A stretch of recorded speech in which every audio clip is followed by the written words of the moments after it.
Good morning to all who are watching, wherever you are from whichever side of the world.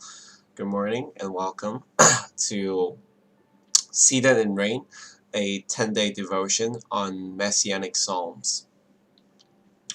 Now, I'd like to start off by maybe introducing my heart behind this series, why I chose this series. I think recently, for many of us here in Malaysia, given the inconsistency, given the surge in COVID-19 cases, and then the inconsistency of governmental plans, there has been undoubtedly some anxiety that stirred up in us. And I notice it especially in my circles with my Christian family, my friends. There's sort of this tone where whenever Christians are gathered together and dialoguing, it makes me ask, is Christ still on the throne? Is Jesus still on the throne? To whom is our trust placed in? As we read the news, we get discouraged, but how are we supposed to hold on to hope, to hold on to Jesus when so many things don't go our way? Um, so, and then how it came to this passage is that, today, Christians, you and I in the 21st century, we live in an already but not yet state, right? We know that Jesus has come, he's been crucified, and he's risen from the grave. So his kingdom has started. But at the same time, we long for a future where Jesus will return to establish his reign fully on earth. So we're in this awkward, the kingdom's already here, but not quite state. And we long for a day where we can see Jesus again. Now, in many ways, this type of longing is similar to the messianic longing in the Old Testament. We think of the Psalms, most of them post-exilic, meaning they're written and read and used by the group that came back from the exile. And in the Psalms, there are longings. Longings for the Messiah, longings to look forward to the day where the Son of David will come. So our longing for Jesus to come the second time is very similar to how the Jews long for Jesus to come the first time.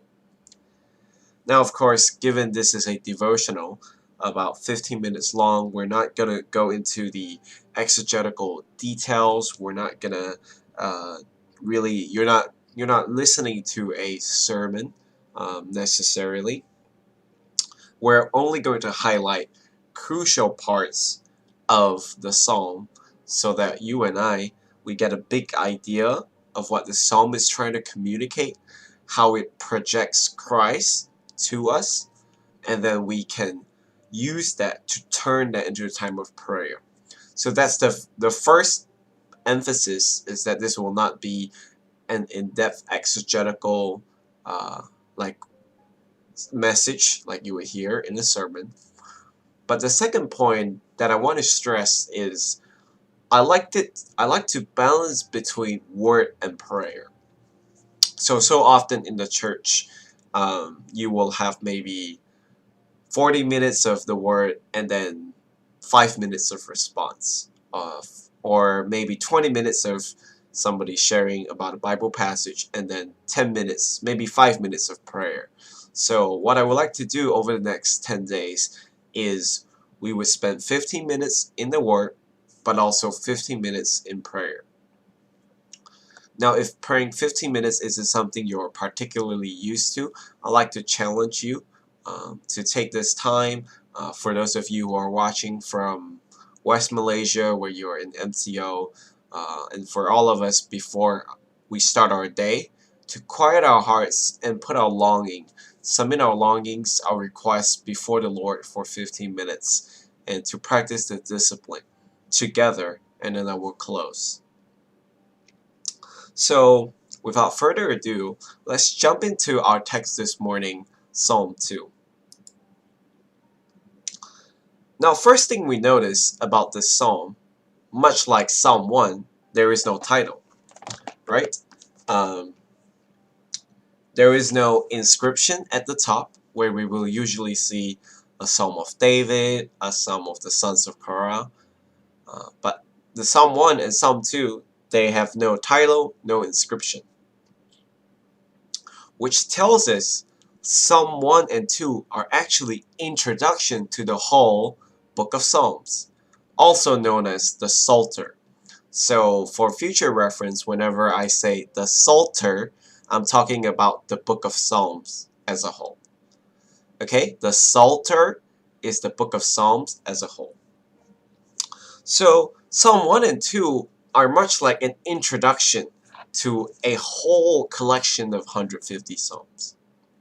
You think about when you sit down and watch a movie, the first scene just puts you in, oh, we're in central Los Angeles. Oh, we're in the mountains, right? So the first few scenes of a movie, the first few chapters of a book, give us the setting of where we are placed in. Now, Psalm 1, which we aren't looking at today, is one that contrasts the righteous and the wicked. Psalm 1 talks about delighting in the law of the Lord and meditating on it day and night. Psalm 2 talks about the Messiah.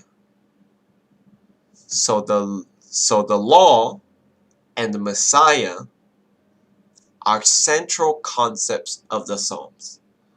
These two themes permeate the whole psalm, such that they should always be at the back of our minds when we read the Psalms. Psalm 1, the Torah, and Psalm 2, the Messiah.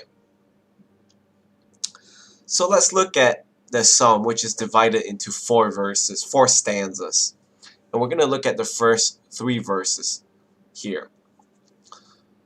Why do the nations rage and the peoples plot in vain? The kings of the earth set themselves, and the rulers take counsel together against the Lord and against his anointed, saying, let us burst their bonds apart and cast away their cords from us. So this why is a very sarcastic why. Like, why would you do this? It doesn't make sense. Why do the nations rage? Why do the peoples plot in vain? Now this plot actually is the same word that is translated as meditate in Psalm 1. So Psalm 1, the righteous meditate on the law day and night. In Psalm 2, that same word is called translated plot here. The people's plot day and night. So here we get a picture of maybe kings sitting together around a circle in a council room, and they're trying to scheme against the Lord and against his anointed. Now this anointed Hebrew word is called Mashiach in Hebrew, which you should know by now sounds like Messiah. So the anointed is the Messiah here. We get this picture of kings trying to fight against the Messiah and his rule, saying the Messiah is imposing bonds on them, imposing cords on them. So to these kings, it feels as if God's anointed is restricting them, tightening them, putting them in bondage. And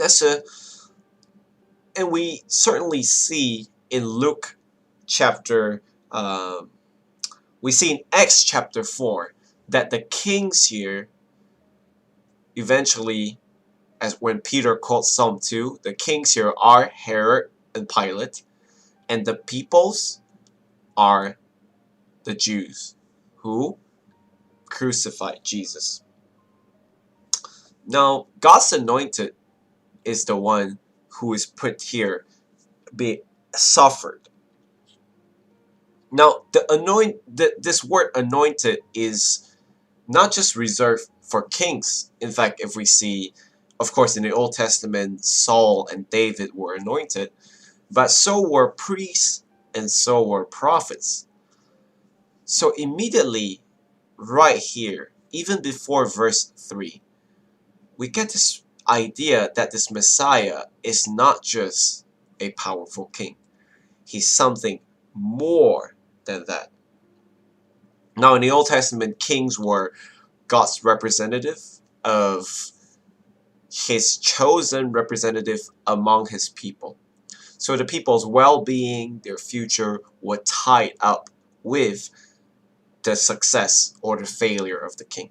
A good king will bring prosperity, and a king who worships idols will bring judgment and lead them into their demise. So in a turn of events, we come to verse 4, where God is the one who laughs. He who sits in the heavens laughs. The Lord holds them in derision. Then he will speak to them in his wrath and terrify them in his fury, saying, As for me, I have set my king on Zion, my holy hill. As the one who, as the 1 Corinthians says, God is the one who makes foolish the wisdom of the world. So God sits in heaven and laughs, and this is in line with this tone of, why are you doing this? It doesn't make sense. God laughs because he knows that he is the one who is in control. Yahweh has installed and set his king on top of Zion, his holy hill, and nothing can overthrow that. But at the same time, the Lord is not just, this king is not just some powerful military leader who is commissioned to bring judgment. This king isn't like the Babylon, the Assyrians of the Old Testament, who got used to judge the world and judge his people. Because verse 7 gives us an even closer idea of who this king is. So the Messiah speaks now. In verse 7, the Messiah speaks. I will tell of the decree. The Lord said to me, You are my son. Today I have begotten you. This king is the Son of God. And ask of me, and I will make the nations your heritage, and the ends of earth your possession. This is warm language because any Jewish reader reading this would immediately think of 2 Samuel 7:14. And that's where God made a covenant, the Davidic covenant with David. He says there, I will be his father, and he shall be my son. This beautiful adoption language, which began in 2 Samuel, is now prevalent here to the Messiah. So, to his son, Yahweh promises an inheritance of nations. The Messiah will first discipline the nations with a rod of iron, which represents a scepter, those staff-like thing that you see in movies where kings hold. So the Messiah will discipline people with a rod of iron, but eventually he will also overthrow those who refuse to change. He will dash them in pieces like a potter's vessel. So at this point, it seems like the only solution for the king is to submit. For these earthly kings, it's almost like, well, he's so much more powerful than I am. What else can I do? I guess I just gotta raise my hands and say, you win, you take control. Well, not quite. This king isn't some barbarian that brute forces you into agreeing and submitting. Surprisingly, the tone here in the last 3 verses of Psalm 2 is full of grace. Like a mother who cautions his son to not play with fire. Yahweh says, "Therefore, O kings, be wise. Be warned, O rulers of the earth. Serve the Lord with fear and rejoice with trembling. Kiss the Son, lest he be angry and you perish in the way, for his wrath is quickly kindled." Kiss the Son can also be translated as pay true homage, which means sincerely worship the Son. Not just submit to him in the sense that you are more powerful than I am, so there's nothing else I can do, you take over. But to worship him as Lord, as the central king, and to not only to avoid his wrath, but more importantly, to take refuge in him. You see, these kings thought the Messiah's rule were bonds, were cords that tied them. They tried to run away from God's anointed. But true refuge cannot be found apart from the Messiah, rather within the Messiah. So Psalm 2 gives us a comprehensive picture of who this messianic king is supposed to be. The first half tells us, as Yahweh's representative, the Messiah is all-powerful. He will rule over the earthly kings, so much so that the kings are ganging up, grouping together to break free from him. But in a strange twist, we see that the Messiah is not only all-powerful, but also all-compassionate. What the kings and people saw as bondage were actually security and bliss. So the Messiah's sonship gives us great encouragement for you and I. Ours is not a barbarous king who rules on the throne with an iron fist. Rather, the Messiah has come down to reach to us. You and I don't have to run away from the anger, from the wrath of the Messiah, because he has initiated the act of grace to touch us, to reach out to us. What is our response? To kiss the Son, to pay true homage, to sincerely worship him. Because we can find no security in this world other than in Jesus. So 2 questions of reflection. What keeps you wide awake at night? Maybe it's a broken relationship. Maybe it's an interrupted plan. Or maybe it's a troubled ministry. And what have you been turning to for security? Have you trusted in governmental plans more than Jesus? Have you trusted in your own wisdom to figure things out?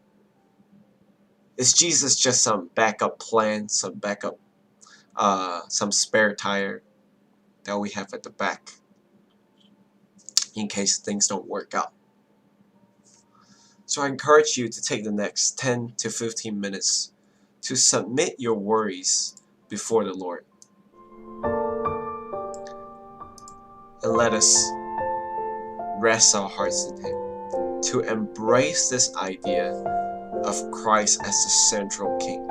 That he's not just an all-powerful Messiah, but also an all-compassionate one. The one who we can rest and find security in him. So submit your worries this morning and embrace Jesus as the central king of your life. Let's spend the next few minutes